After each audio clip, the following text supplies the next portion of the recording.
sisi kama sehemu ya Jeshi la Ulinzi la Wananchi wa Tanzania tunatakiwa tufanye ulinzi wa nchi yetu. Kwa hiyo kuwepo hapa kwetu vile vile ni kimkakati kiulinzi. Lakini vile vile eneo hili ndio maana nilimwambia kwamba kuna katika mgawanyo wa kikosi hiki kuna eneo litakuwepo la mashamba. Na eneo kama mnavyoona leo ni kipindi cha mvua na mnaweza kuona kwamba kuanzia asubuhi ilikuwa ni mvua. Eneo hili lina mvua nzuri na vile vile lina rutuba nzuri sana.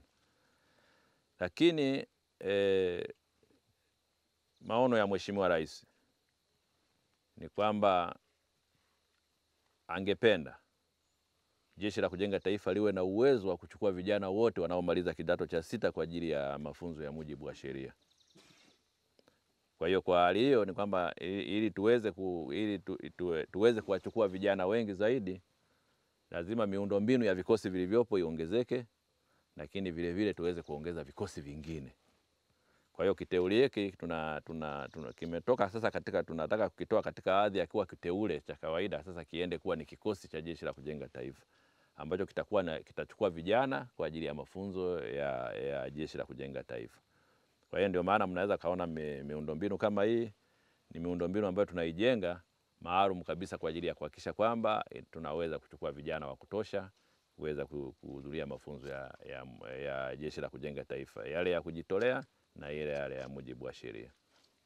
Kwanza nitumie wakati huu kuishukuru sana serikali ya awamu ya 6. Tumekuwa tukipewa bajeti, tukiongezewa bajeti kwa wakati mbalimbali.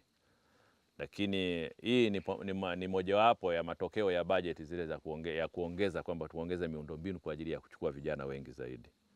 Kwa hiyo kwa eneo hili kwenye kikosi hiki kwa kuanzia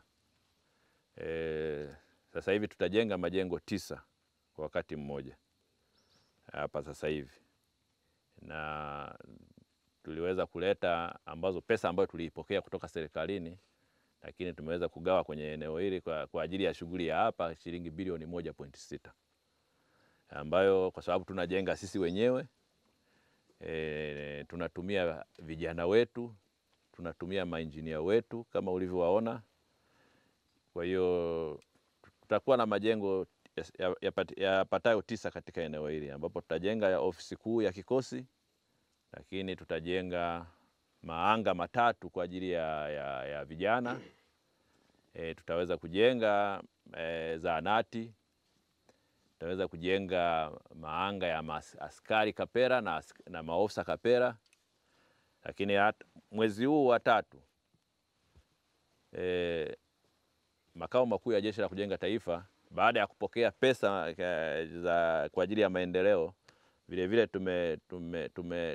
tumeallocate shilingi milioni 428 kwa ajili ya kuongeza majengo mengine 3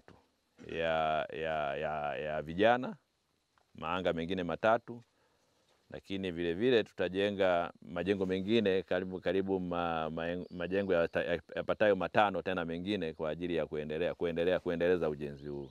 Lakini sio mwisho, bado tutaendelea mpaka kuhakikisha kwamba kikosi kinatimia kama kikosi.